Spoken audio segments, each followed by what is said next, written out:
थी श्री राम की बहन। आज हम बात करने वाले हैं भगवान श्री राम की बहन के बारे में, यानी कि देवी शांता के बारे में।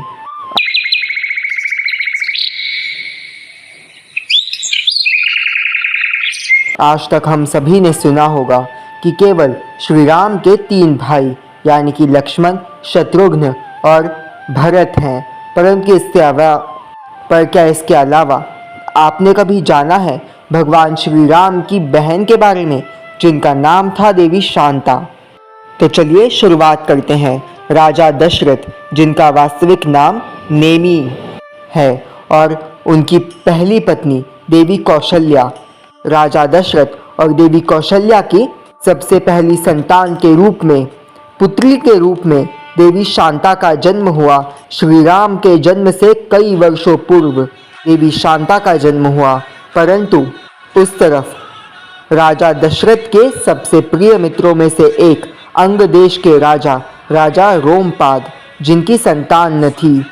कथाओं के अनुसार देवी शांता, जो कि राजा दशरथ और देवी कौशल्या की बेटी थी, उन्हें अंग देश के राजा के पास भेज दिया गया था।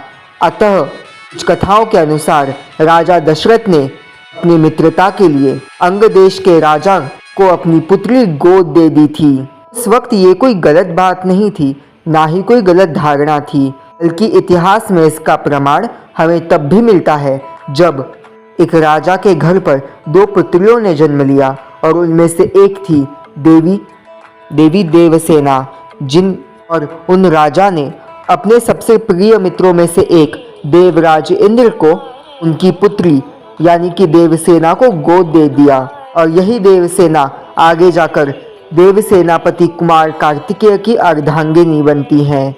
और अगर बात करें अब भगवान श्री राम की बहन देवी शांता के बारे में, तो देवी शांता का ज़्यादातर जीवन अंग देश में ही बीता, और वो हमेशा अंग देश में ही रही।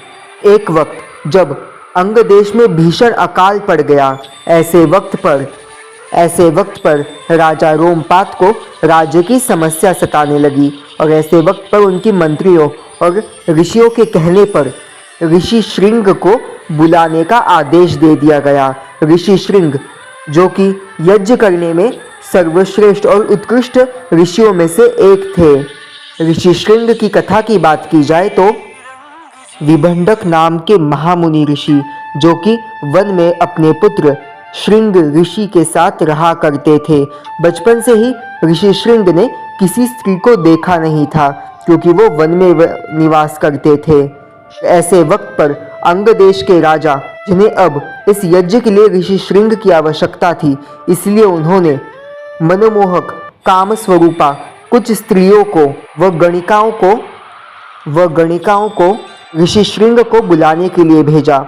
ऋषि श्रृंग उन स्त्रियों को व गणिकाओं को मना नहीं कर पाए, और उनके साथ साथ अंग देश आ गए। अंग देश में आकर ऋषि श्रृंग ने यज्ञ किया, और साथ ही साथ अंग देश को अकाल से मुक्त किया। और ऋषि श्रृंग, जो कि एक उचित वर भी थे, और इसीलिए ऋषि श्रृंग का विवाह हुआ देवी शांता के साथ, जो कि अंग देश की राजकुमारी थी।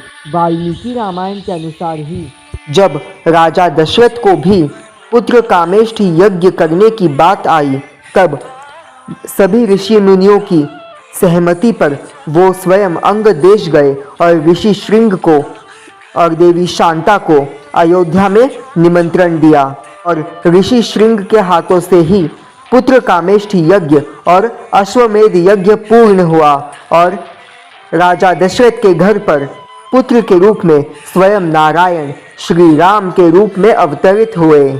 यज्ञ से ही उन्हें वो खीर प्राप्त हुई जो कि यज्ञदेव अपने साथ लेकर आए थे।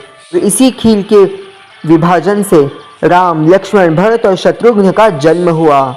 क्या आप जानते थे ऋषि श्रृंग के बारे में और साथ ही साथ अनकही कहानी के बारे में? जय जय हनुमान।